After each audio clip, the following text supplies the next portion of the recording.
নবম দশম শ্রেণীর ধারা অধ্যায়ে যে অঙ্কগুলো রয়েছে আমরা টাইপ ভিত্তিক ভাবে সমাধান করব। আর টাইপ ভিত্তিক ভাবে সমাধানের আজকে প্রথম ক্লাসে আমি একটি অঙ্ক নিয়েছি, সেটি হচ্ছে 5 + 8 + 11 + 14 + ... ধারাটির 15তম পদ নির্ণয় করো। তোমাকে যখন পদ নির্ণয় করতে বলবে তুমি মনে রাখবা এন তম পদ, তম পদ হচ্ছে a plus n minus 1 into D. তোমাকে যখন পদ নির্ণয় করতে বলবে পদের সূত্রটা তুমি মুখস্থ রাখবা।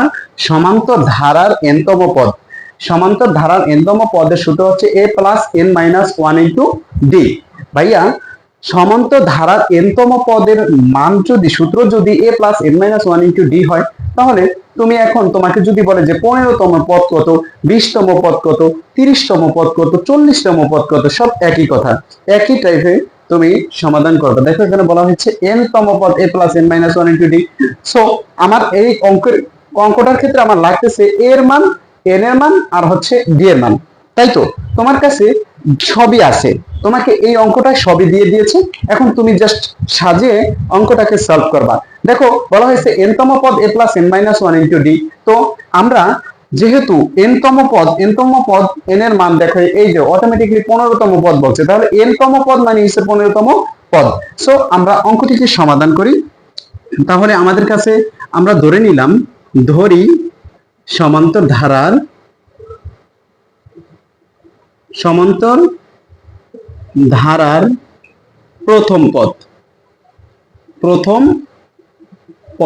প্রথম পদকে এ বলা হয়। মনে রাখবা, সমান্তর ধারার প্রথম পদকে এ বলা হয়। এই অঙ্কের প্রথম পদ হচ্ছে কত? 5, অর্থাৎ প্রথম পদ 5। মনে রাখবা, সমান্তর ধারার, যদি ধারাটা সমান্তর হয়, সমান্তর ধারার প্রথম পদকে আমরা এ বলবো, আর এর মান প্রথম পদ হচ্ছে 5। এবং সাধারণ অন্তর লাগবে, সাধারণ অন্তর কি লাগবে তোমার? সাধারণ অন্তরকে ডি বলা হয়। কি বলা হয়? সাধারণ অন্তরকে ডি, অর্থাৎ দ্বিতীয় পদ থেকে মাইনাস করবা প্রথম পদ। সাধারণ অন্তরের নিয়ম হচ্ছে কি, দ্বিতীয় পদ থেকে প্রথম পদকে তুমি কি করবা? মাইনাস করবা। দেখো এখানে দ্বিতীয় পদ আছে কত? 8 থেকে তুমি প্রথম পদ মাইনাস করবা। 8 থেকে প্রথম পদকে মাইনাস করবা। 8 থেকে প্রথম পদকে যদি তুমি মাইনাস করো, তাহলে 8 থেকে যদি প্রথম পদকে মাইনাস করো, অর্থাৎ +8 থেকে -5 যদি মাইনাস করে দাও, অটোমেটিকলি তোমার থাকতেছে কত? 3।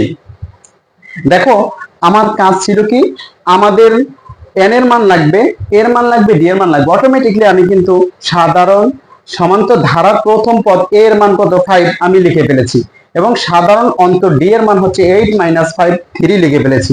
এখন আমাকে কি করতে হবে? n তম পদের সূত্রটা লিখতে হবে, কারণ আমাদের n এর মানও অলরেডি 15তম পদ তারা বলছে, 15তম পদ বের করতে বলছে। যদি তম পদ প্রশ্ন থাকে তোমার, অটোমেটিকলি তম পদ যদি প্রশ্নে থাকে, তুমি জাস্ট কি করবা? n তম পদের সূত্রটা লিখবা, a plus n minus 1 into D. তো লিখো, আমরা জানি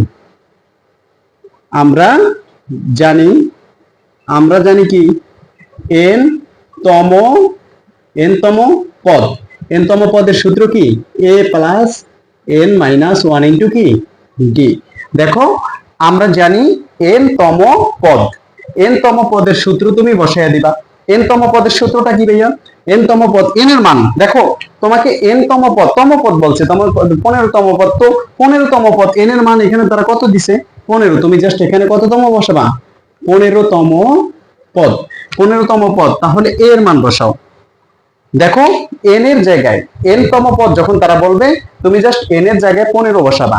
যেহেতু 15তম পদ বলছে, এখানে 15 বসাবা। এবার এর মান আছে এই যে, দেখো এর মান কত? 5 প্লাসের প্লাস, n এর মান কত? 15 মাইনাসের মাইনাস, 1 এর 1। এবং ডি এর মান এই যে আমাদের কত? 3 আছে। ডি এর মান কত? 3। দেখো এখানে আমি জাস্ট কি করেছি? n তম পদের সূত্রটা লিখেছি, কারণ এখানে বলছে ধারাটির 15তম পদ নির্ণয় করো। 15তম পদ যখন বলবে, তখনই তোমার 15তম পদ, 20তম পদ, তম পদ যখন বলবে, তখনই মনে রাখবা সূত্র হচ্ছে n তম পদের সূত্র a plus n minus 1 into D. এখন তোমাকে যদি 15তম পদ বলে, তুমি ভাইয়া জাস্ট 15, n এর মান কত? 15 বসাও।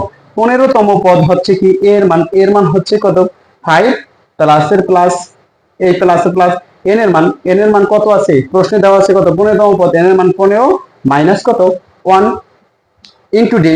এখন তোমার কাজ হচ্ছে কি 5 এর 5 প্লাসের প্লাস। দেখো এইটা আর এইটাই যদি আমি কি করি মাইনাস করি 15 থেকে যদি 1 মাইনাস করি কত থাকবে 14 থাকবে, অর্থাৎ 14 থাকবে ইনটু কত 3। দেখো এখানে আমি কি করেছি 5 এর 5 প্লাসের প্লাস 15 থেকে যদি আমি 1 মাইনাস করি কত থাকবে 14 ইনটু কত 3। এখন আমার কাজ হচ্ছে 5 এর 5 প্লাসের প্লাস। এবার এই দুইটা কি অবস্থায় আছে গুণ অবস্থায় আছে, তো 3 14 কত হয় 42 হয়। 3 14 কত 42 গুণ অবস্থায় আছে 14 আর হচ্ছে 3 3 14 কত 42 42 এবং হচ্ছে 5 যদি আমি কি করি যোগ করি হবে 47 আর এই 47 হচ্ছে এই অঙ্কের সঠিক আনসার। আসলে অঙ্কগুলো খুবই ইজি যদি তুমি বুঝতে পারো।